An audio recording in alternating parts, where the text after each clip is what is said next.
माझ्या हातात काय आहे? येस, हे बेलाचं पान आहे.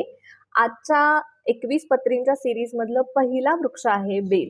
शंकराचं प्रिय शिवद्रुम म्हणून सुद्धा ओळखलं जातं आणि श्रावण महिन्यामध्ये शंकराच्या पूजेला अतिशय महत्व आहे. त्यामुळे 21 पत्रींमधलं हे पहिलं. 3 पानं याला येतात, एक मोठं पान आणि त्याच्या जोडीने छोटी पानं आणि त्याचबरोबर या झाडाला भरपूर काटे असतात. सो या व्हिडिओमध्ये सुद्धा तुम्हाला दिसत असेल की या छोट्याशा पानाच्या जवळ सुद्धा मोठा काटा आहे.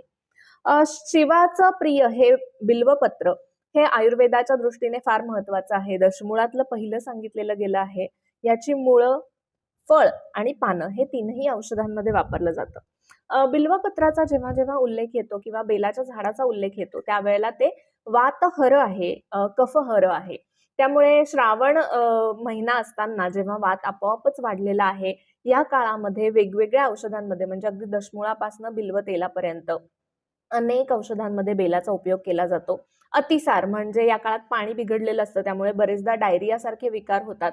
याच्यामध्ये संग्राही म्हणून म्हणजेच शरीरातनं बाहेर जाणारं पाणी रोखण्यासाठी बेलाचा छान उपयोग होतो. कर्णबाधिर्यामध्ये जेव्हा वातामुळे कानात दडे बसतात किंवा ऐकू येत नाही अशा वेळेला सुद्धा बेलाचा खूप सुंदर उपयोग करून घेता येतो. दशमूळ म्हणजे सांधेदुखी, अंगदुखी, ऍसिडिटी, त्याचप्रमाणे फर्टिलिटी सारख्या विकारांमध्ये सुद्धा आपल्याला बेलाचा खूप सुंदर उपयोग करून घेता येतो आणि त्यामुळे बेलाचे हे आयुर्वेदीय उपयोग सुद्धा आपल्याला माहिती असले पाहिजेत. पत्रींची ही सिरीज तुम्हाला कशी वाटते कॉमेंटमध्ये नक्की सांगा आणि त्याचबरोबर पुढच्या व्हिडिओजला बघण्यासाठी आम्हाला लाईक, शेअर, सबस्क्राईब सुद्धा नक्की करा.